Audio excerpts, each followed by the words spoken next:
this is going to be a very important lesson about dollar cost averaging and how to buy the coin. So the first thing that I want to touch is when you should DCA. So I've structured all the plan here, but basically there is a three-step process before you actually go and put money into the market, or you basically dollar cost averaging or something. So firstly, a lot of people just what they do is they just put money without thinking about the stage of the bull run, which this is one of the most important factors, and this is why a lot of people lose money, because they don't determine the stage of the bull run, and they put all the money back into the market without realizing that probably, look, here we might be at the top of the bull run, so it's the time to get out, not get in again. So we can determine the stage of the bull run by looking at the bull run length and halving length. What does that mean? You just calculate cycles, how much on average the bull run lasts. So for example, if we go from bottom to the top, it's like 1064 days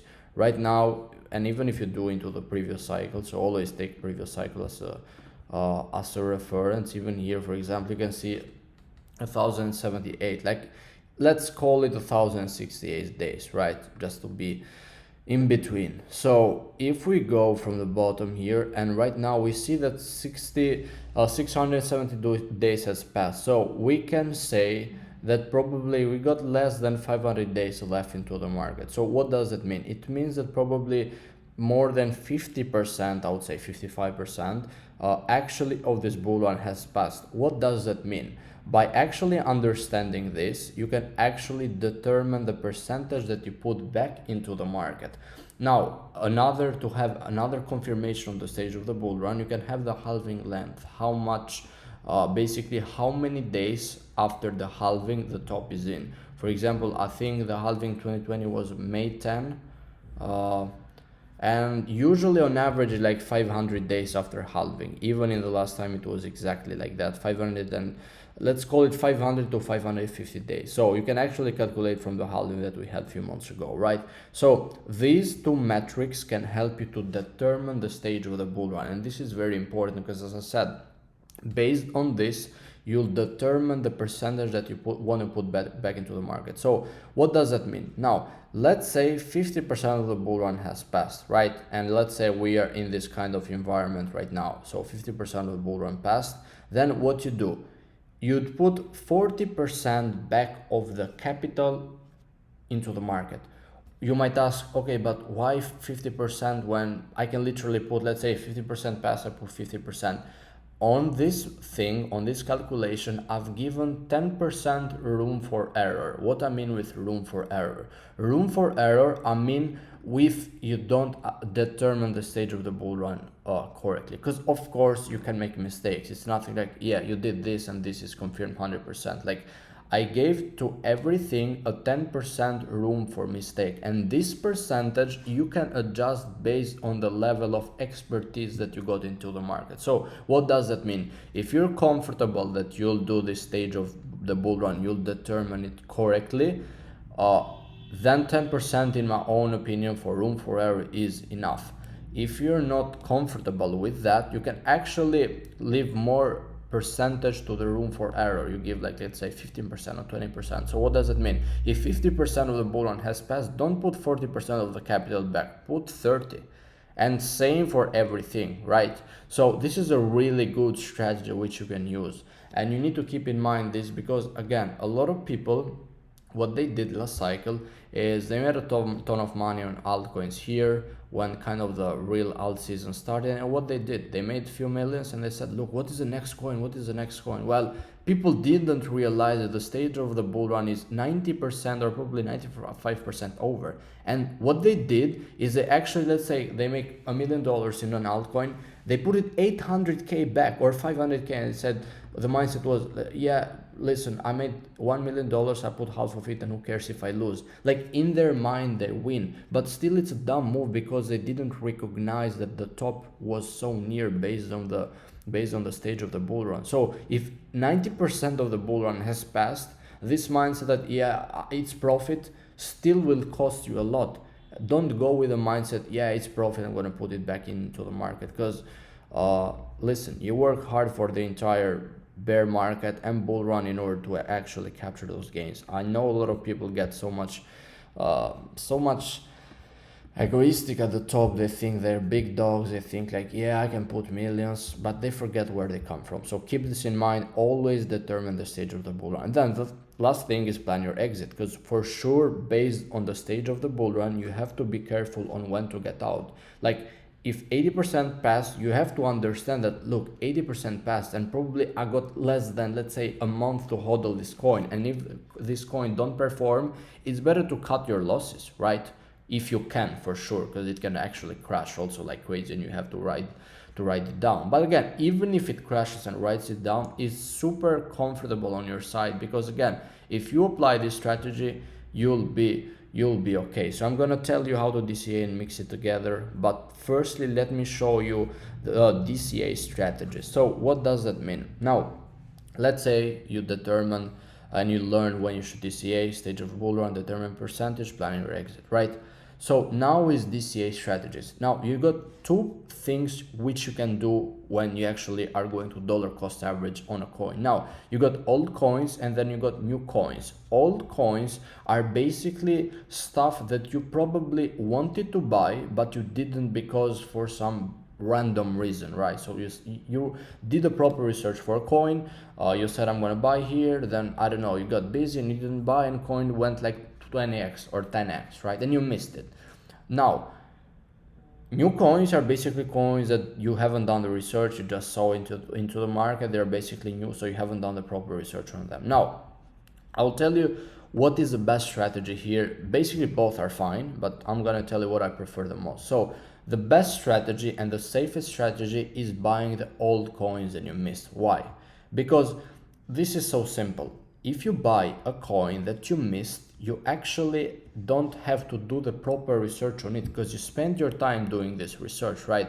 But if you jump on a new coin, you go from scratch, right? You have to do the research, you have to do all the piece and paper, all the data, all of this like you did in the beginning. So here you got no safety, right? Here you got safety, and you know where safety comes from, because not the project itself that you did the research, but also because it's designed and it proved to pump, right? So a new coin can be amazing. We say, yeah, it's better than this, it's better than that, but this old coin got an amazing attribute that this one don't have, which this thing pumped. So again, research process and the coin pumping is an extra positive advantage on your side compared to join on new coins. On new coins, you have to go from the research. Then if you go to the research, you have to wait and see, look, research is, I did the proper research, coin is amazing, now I'm gonna wait to pump. But this is also another problem, because there are a lot of people that are good projects, but they don't go up, right?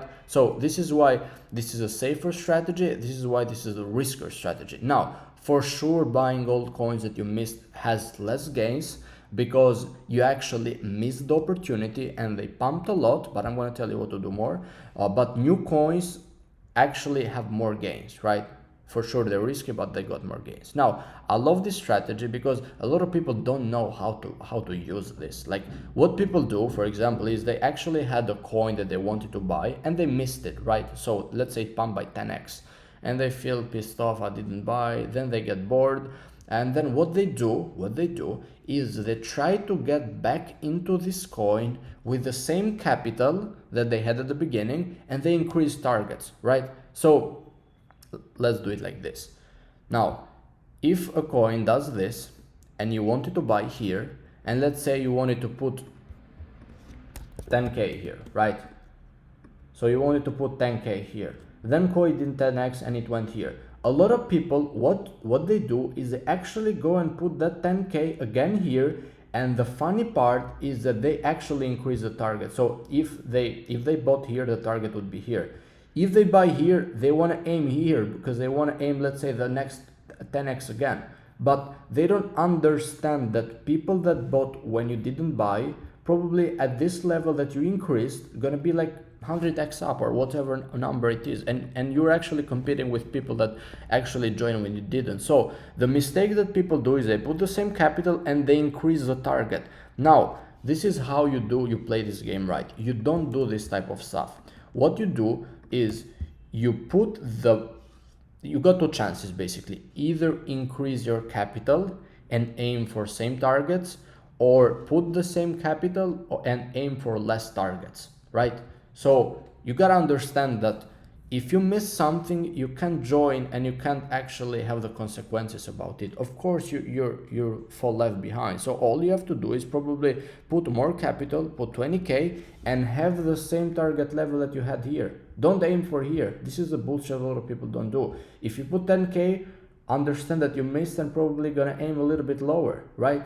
I would say, because it's the best move to do, right? A lot of people aim for this when it makes no sense. Like, you can't blame the coin for not pumping more and be this one is, yeah, it's gonna pump because it's amazing. No, it's not gonna pump because it's amazing.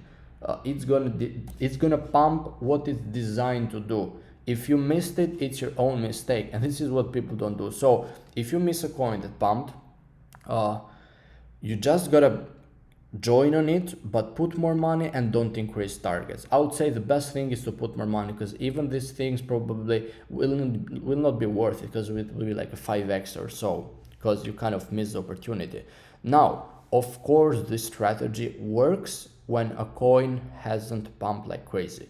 I'm not saying that this strategy will work if a coin has pumped by 50x and it dumps 40%. Like, it's pointless, right? I'm talking if coin has pumped, but not significantly. I'm not talking high numbers. I'm not talking 50x or 100x or 30x. I'm talking less than that, right? So this is the best strategy in my own opinion. Because again, you got safety because you did the research. You don't need to waste your time at the beginning. Then you get an extra confirmation that the coin that you actually bought or wanted to buy can pump, because it's different from a new coin that is amazing and still hasn't proved itself. So this is the best. But if the coin hasn't pumped like crazy, if it has pumped like crazy, probably you'll have to go through this and go from scratch. Now, I'm gonna tell you exactly how to DCA, because this is very important too. After you determine when you should DCA, after you determine basically what coins you'll DCA. Now, there are two-part process on basically how to DCA.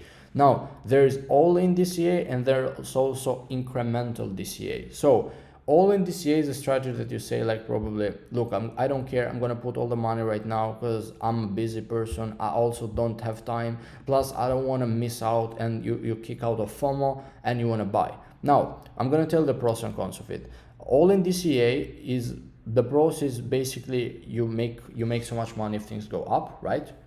And they don't go down. But the downside is that you can probably capture some low prices if the dips comes. Now, all-in DCA is the best, but you have to apply this when upside is higher than downside.